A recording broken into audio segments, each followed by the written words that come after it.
why it's so important to really get back to the fundamentals of our business and really know, are we running are we running our business like a business, and really making sure that we're paying attention to the data, paying attention to the metrics, paying attention to the numbers.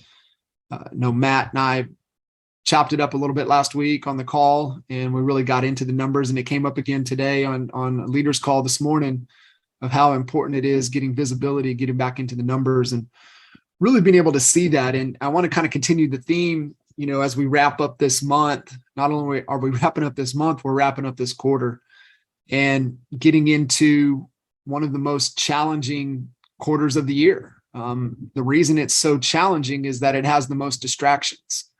And that's why we have to spend the time to get crystal clear on what we are committed to.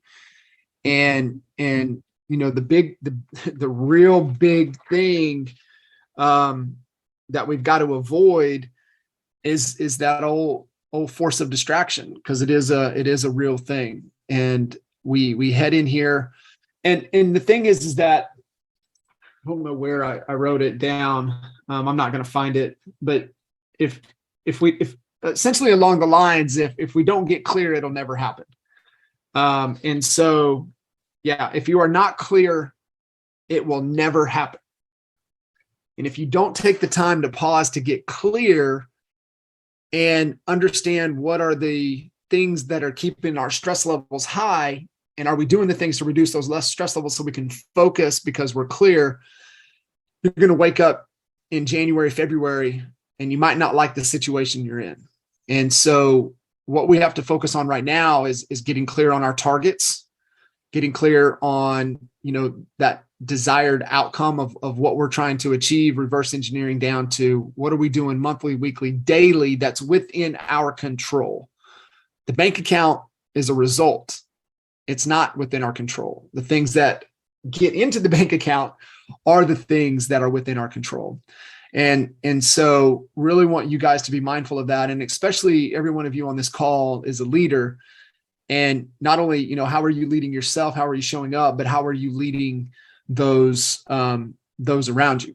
And, I like Garrett's take on it, right? The king eats first, the queen eats first. And the reason is that if you're not being the best version of yourself, because you have a responsibility for those around you. So cannot stress this message enough. And you guys need to be amplifying and stressing it as well, is that, how are we showing up every day? How are we being the best versions of ourselves? How are we doing the things within our control to keep our stress levels down and doing the things to move our business forward on a daily basis? Because we're focused and we're clear. We're clear. If we're not clear, it never happens. So I really want to, as we kind of put a bow on strategy this month, is making sure that you guys are crystal clear on what are the handful of priorities at max that you're willing to commit to in order to really put yourself and your business in an incredible position going into 23. So what we do in the quarter prior leads to the quarter that's coming up. So what you guys are thinking about is like, okay, the activities that the issues I'm solving are going to position us going into 23. So where do you want to be in 90 days? Like, where do you want your business? Where do you want that looking like? And so we get back down to kind of understanding the theme of good strategy, bad strategy. Good strategy, solving the right problem. That's why I push you guys. You have to have an issues list every day with you, everywhere you go. If you guys come to KT, you got your little KT binder. Have one page that says issues, and then you got your other page of your activities.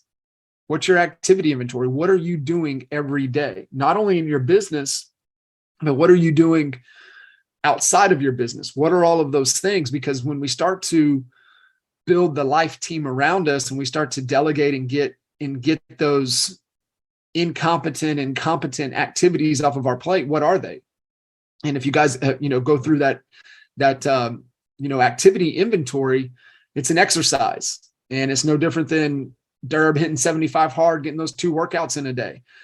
It's the activity inventory. We're looking at it. I mean, even to the extreme of Bill Gates, right? If you guys know the story with him, Bill Gates would write down everything he did every minute of every day, Monday through Friday.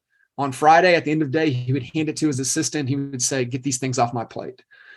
And so what are you doing to create an awareness to keep those activities on your plate so that you can free yourself up to do the things that matter the most in your business? So keep those two lists. Like I said, activity inventory and then the issues list. Now, we have a lot of issues, right? So how do you determine which issues do you tackle first? Which issues do you tackle second? Which issues do you tackle third? And so on and so forth. And I like to, for us, we would always think about it a couple of different ways. One is for you boat guys out there, you get this, right? Above the waterline or below the waterline. Is this an issue that if I don't solve immediately is going to hit us below the waterline? How do boats sink? They take on water. So if I don't solve this issue, is it something that can potentially hit us below the waterline to where we take on water? The number one thing is that, and this is why you have to pay attention to the numbers, is that do we have something that potentially is going to take us to put us below the waterline? And the number one thing, which is oxygen, and even as humans, it's the number one thing that takes us out, right? Is oxygen. Is that the number one thing that will take our business out is the oxygen for our business. And the oxygen for our business is cash. And, had Bobby asked a great question at KT, I have dollars, I have these dollars. What should I do with that? I said, stack more of those dollars. Cash. You guys have got to be in a strong cash position this time of the year. For those of you who are a little bit newer in the business, what's going to happen is that you're going to get back into a traditional seasonality of your market. And, if you don't kind of know what that is, or you have a strong leader in like, a Matt, a Dan, a Renee, that have been able to ride through, the markets for quite some time, they'll be able to help you uncover what that seasonality is in your market. And what we try to do in Q4 is stack as much cash as we can, because we know Q1 seasonality is always a little bit less. We know even in North Dallas that 17 to 18% of the home sales happen in the first quarter. That's it. And even in Dallas, only 5% of the home sales happen in January. So think about that for a second, right? If your goal and your revenue goal, and you need to personally close 50 homes over the next, 12 months of 23, then 5% of those are going to happen in January. Even if you keep your foot on the gas, like all of you will over October, November, and December, only 5% are going to close in January. Well, what's 5% of 50? 2.5 homes? Well, do the math on 2.5 homes, right? In Lawton, Oklahoma, 2.5 homes would only be about $10,000. So in our budget, and say our budget's 30,000. Well, shit, we're 20 G's upside down, even in the first month of the first year. But we wouldn't panic because we did everything we can to stack the cash that we needed to going into that quarter, because we knew we were probably going to lose money in January. We were probably going to lose a little bit of money. Maybe, if we had a good, strong December and into January, we're going to be break even at best in February. And then we were going to start stacking cash again in March. And that's how we, no matter how hard we fought it, no matter what we did, you can't fight the seasonality of the market. That's why it's there, and you have to pay attention to it. So really have an understanding of what's going on. The other thing that I really want you guys to pay attention to, and I got to sneak away yesterday afternoon for a couple hours and go see my buddy at the horse track. It's yesterday was the Oklahoma Derby, and the redneck version. It's entertaining, but got to go see some good horses run, and he's been in the horse game for quite some time, and we're just really getting into it. But he's also a new home builder, And so obviously we're talking kind of what's going on in the market. And he goes, yeah, he goes, this is the first time in several years that I'm back to doing open houses. He goes, I've sold every one of my homes over the last 3 years at paint, at best, at the paint stage. And so he said, yeah. And he goes, I love it. He goes, I love we're getting back to this. And the reason he loves it is because he builds a damn good product. So he will be able to excel. He builds a damn good product. He builds a profitable product. He's just good. And that's like all of you here, right? You guys are good. You're building good, strong, profitable businesses, and you're getting into those cycles. And one thing that you as leaders also we have to be thinking about is that our cash conversion cycle is extended out, meaning the things that, we were able to do over the last couple of years could turn a paycheck in 30, 45 days.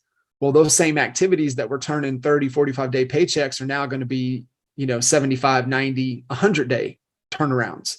So the cash conversion cycle of our activities is going to be extended out when you get back into the markets that we're going to get back into.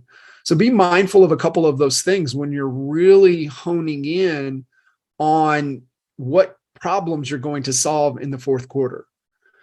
Things to think about. What's my current cash position? When cash is low, it's real simple. We got to close deals. That's it. We got to close deals. And we got to focus hard on production. We can't get distracted by anything else. We have to say no, and we have to say yes to the dollar generating activities that are going to help us get to the cash register the fastest. So what's our cash position? The other is going to be, okay, if I say yes to this, is it solving something that's potentially going to hit us below the waterline? Then the other thing you start to look at, okay, well, I'm wanting to grow my business going into 23. Here I am. This is where I'm at. Going to kind of finish the year, because you guys all have a good gauge where you're going to end the year right now.